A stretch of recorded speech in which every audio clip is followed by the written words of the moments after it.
Assalamualaikum warahmatullahi wabarakatuh. Kita ketemu lagi di pertemuan keempat. Kalau minggu kemarin saya belum menjelaskan dengan menggunakan slide, maka pertemuan yang keempat ini saya akan menjelaskannya dengan lebih rinci lagi.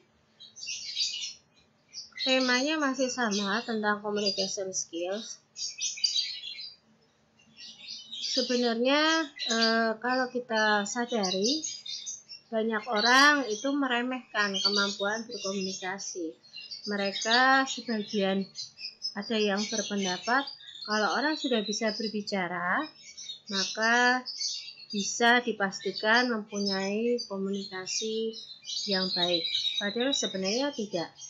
Kalau kalian misalnya memperhatikan saat kalian mengikuti rapat atau kalian menonton televisi yang menyiarkan tentang rapat dewan, atau saat misalnya ada lomba debat, kalian melihat itu, kalian bisa memperhatikan pesertanya yang mengikuti lomba atau rapat tersebut apakah mempunyai skill komunikasi yang baik.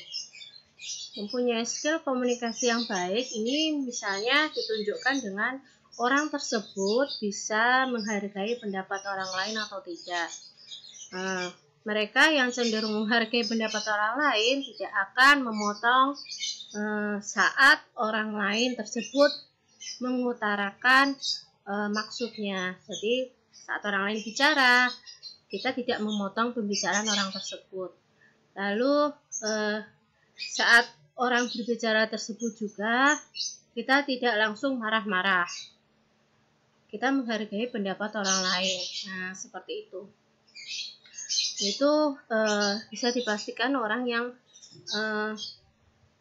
bisa menghargai pendapat orang lain, lalu dia tidak memotong ucapan orang lain, lalu dia tidak marah-marah, dan dia berbicara saat kondisi atau situasi yang tepat misalnya, lalu dia menggunakan fakta-fakta, jadi tidak asal bicara saja. Itu bisa dipastikan orang tersebut memiliki skill komunikasi yang baik.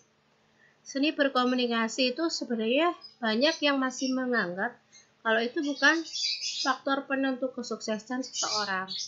Padahal sebenarnya skill komunikasi itu memegang peranan yang sangat penting untuk menentukan faktor kesuksesan seseorang.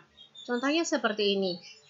Ketika kalian nanti selesai kuliah, lalu kalian pada tahapan melamar pekerjaan, lalu saat kalian mendapatkan panggilan untuk wawancara kerja, nah saat itu kalian akan dilihat apakah kalian bisa berkomunikasi dengan baik atau tidak. Misalnya ketika kalian ditanyakan tentang sesuatu hal, lalu kalian menjawab dengan seenaknya atau tidak menghormati si pewawancara kerja atau si penanya tersebut, maka bisa dipastikan kalian tidak punya attitude dan tidak bisa berkomunikasi dengan baik. Seperti itu ya. Jadi sebenarnya komunikasi itu memegang faktor yang sangat penting untuk kesuksesan seseorang. Kesuksesan seseorang di sini maksudnya tidak hanya saat dia bekerja saja, tapi juga saat dia kuliah atau menempuh pendidikan. Atau misalnya saat berwirausaha, nah itu juga membutuhkan skill komunikasi yang baik. Seperti itu ya. Lalu untuk yang selanjutnya adalah ini menurut Asia Pacific Financial Planning Conference di Singapura, itu 57,5% manajer mempertimbangkan keterampilan komunikasi dan interpersonal dari pelamar. Sedangkan sisanya sebanyak 35,4% itu mementingkan hard skill atau kualifikasi akademis. Lalu yang sisanya yang sebanyak 27,6% itu mementingkan pengalaman kerja dari calon pegawai. Biasanya kalau kalian perhatikan setiap hari Sabtu, koran hari Sabtu itu kan ada iklan lowongan pekerjaan. Kalian bisa perhatikan deh di situ. Apakah yang dibutuhkan untuk kualifikasi tertentu membutuhkan pengalaman tertentu atau tidak. Apakah dia fresh graduate atau bagaimana, nanti akan disebutkan di iklan tersebut.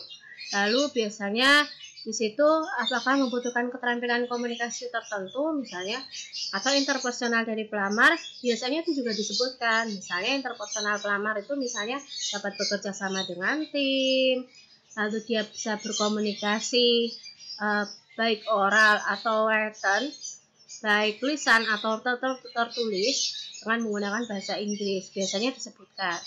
Lalu apalagi ya,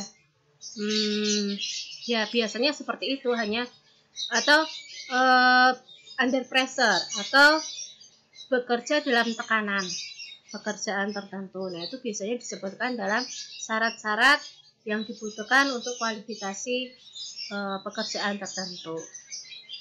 Itu ya. Lalu selain komunikasi juga kita harus memahami karakter seseorang. Jadi misalnya seperti ini. Kalau kalian berbicara dengan seseorang yang dia mempunyai kepribadian terbuka atau ekstrovert, itu kebanyakan orang-orang seperti itu banyak yang suka bicara panjang lebar, lalu tidak ada yang ditutup-tutupi. Nah, oleh karena itu kita harus terbiasa. Apakah orang itu bicaranya belak-belakan, panjang lebar dan lain sebagainya, maka kita mengikuti orang tersebut. Sedangkan ketika kita berbicara dengan orang yang introvert, yang berkepribadian tertutup, otomatis itu kebalikannya. Jadi orang-orang yang introvert lebih suka kita tidak bicara panjang lebar. Mereka lebih suka kalau kita bicara pendek-pendek saja dan langsung ke intinya, tidak berbelit-belit. Nah, kita harus menyesuaikan ketika kita berbicara dengan orang yang berkepribadian tertutup. Lalu biasanya orang yang berkepribadian tertutup itu lebih suka yang kita ngomong dengan fakta dan kita langsung ke intinya, jadi tidak menggunakan basa-basi dan lain sebagainya. Itu seperti itu.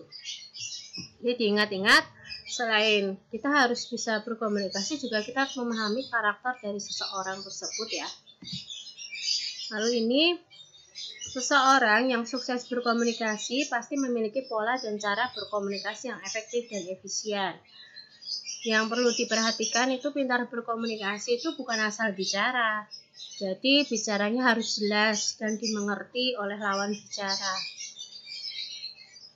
Itu yang harus diingat-ingat. Lalu ini ada beberapa hal yang harus diperhatikan dalam berkomunikasi. Di antaranya yang pertama, memiliki kerangka berpikir yang sistematis dan terarah. Maksudnya kita mau ngomongin tentang apa sih? Temanya tentang apa sih? Misalnya tentang lomba nih. Lomba apa? Lomba debat bahasa Inggris. Oke, yang harus diperhatikan ketika kita bicara dengan lawan bicara tentang tema lomba debat bahasa Inggris apa aja. Nah, kita harus berpikir ke arah situ. Jadi harus efektif dan efisien. Jadi tidak membuang-buang waktu. Begitu ya. Jadi kerangka berpikir yang sistematis dan terarah. Penyampaian pesannya yang tenang dan rileks. Jadi jangan asal dengan menggebu-gebu atau dengan suara yang cepat atau dengan intonasi yang tinggi. Itu nanti lawan bicara menangkap apa yang kita bicarakan itu akan apa sih ini? Orang ngomong apa sih? Nggak jelas banget gitu. Atau apa sih ngomongnya kok kekerasan, misalnya volumenya terlalu tinggi, kita nggak paham. Jadi kita harus berpikir ke arah situ juga. Lalu yang kedua adalah bahasa verbal. Nah, ini faktor yang perlu diperhatikan dalam berkomunikasi, misalnya tadi ketinggian suara, intonasi, nada, kecepatan, lafaz, maupun kesopanan. Sesuaikan dengan siapa Anda berbicara. Apakah kalian berbicara dengan orang yang lebih tua, apakah kalian berbicara dengan teman sebaya, atau yang seumuran, atau kalian berbicara dengan yang lebih muda. Itu kalian harus perhatikan juga. Dengan orang tua, kita harus bicaranya tidak dengan cepat-cepat atau dengan intonasi yang tinggi misalnya. Itu nanti orang tua akan menangkapnya, ini anak ini ngomong apa sih gitu. Kok nggak sopan banget gitu. Jadi persepsi orang lain kan lain-lain ya. Jadi Jangan sampai kita menimbulkan salah paham.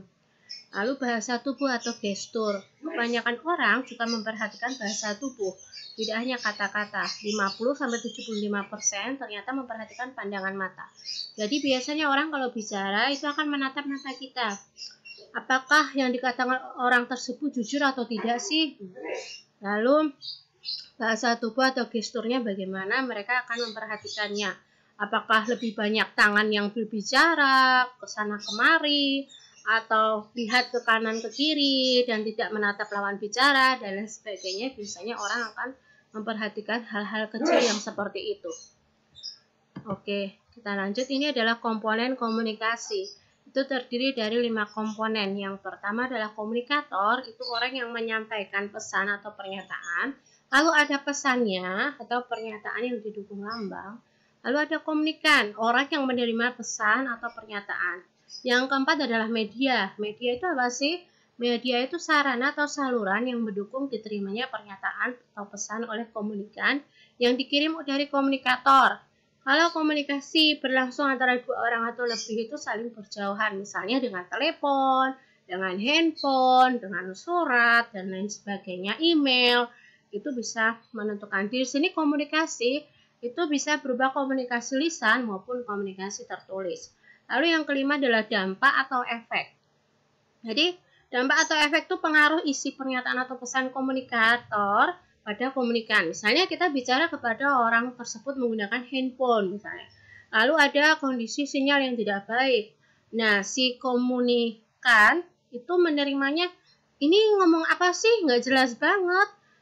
Saya nggak paham apa maksudnya sih. Lalu dampaknya akan, udahlah, cuek aja misalnya. Nah, itu seperti itu. Jadi ketika berbicara kita juga harus memperhatikan media apa yang kita gunakan, lalu bagaimana kondisinya saat si komunikan menerima pesan yang kita sampaikan, itu juga harus kita perhatikan. Lalu ada proses komunikasi. Proses komunikasi adalah proses penyampaian isi pernyataan atau pesan dari komunikator kepada komunikan. Itu juga harus kita perhatikan. Apakah prosesnya menggunakan secara lisan atau secara tertulis, lalu prosesnya lama atau hanya sebentar, itu juga mempengaruhi. Kalau misalnya kalian menelpon seseorang, lalu yang menerima adalah orang lain, lalu kalian meninggalkan pesan, tolong ya, saya minta tolong disampaikan kepada si A untuk dia membuat laporan, misalnya laporan kelompok temanya ini misalnya. Tolong disampaikan, nanti saya tunggu kabar dari si A jam sekian misalnya. Nah, lalu si penerima pesan ketika dia saat itu sedang ada kesibukan atau apa, lalu mereka menerimanya, oke. Jadi si A ini harus membuat laporan kelompok, lalu kemudian harus menyampaikannya kepada si penelpon. Tapi mereka lupa mencatat jamnya, jam berapa, paling lambat, dan lain sebagainya. Maka otomatis proses komunikasi tersebut akan terhambat. Kenapa? Karena ketika si penelpon tadi menyebutkan, misalnya si A harus menghubungi dia jam sekian, tapi ternyata si penerima pesannya lupa menyampaikan pesan, itu komunikasi akan terhambat. Jadi si penelpon tidak menerima laporan dari si A atau tidak menerima kabar dari si A pada jam yang telah dia tentukan. Itu seperti itu. Terus diperhatikan juga proses komunikasinya. Seperti itu. Oke, ini yang komunikasi disebut formal atau resmi dipandang dari segi jalur, pelaku, tujuan, dan bentuknya. Ada komunikasi ke bawah, ada komunikasi ke atas, ada komunikasi menyamping, dan ada komunikasi menyilang. Seperti itu. Nah, untuk latihan soal hari ini kalian hanya menyebutkan hambatan apa saja yang terjadi saat ada proses komunikasi. Kalian bisa komen di YouTube yang ada di postingan ini ya. Kalian jelaskan saja 3 macam hambatan saat terjadinya komunikasi atau proses komunikasi secara lisan. Terima kasih. Assalamualaikum warahmatullahi wabarakatuh.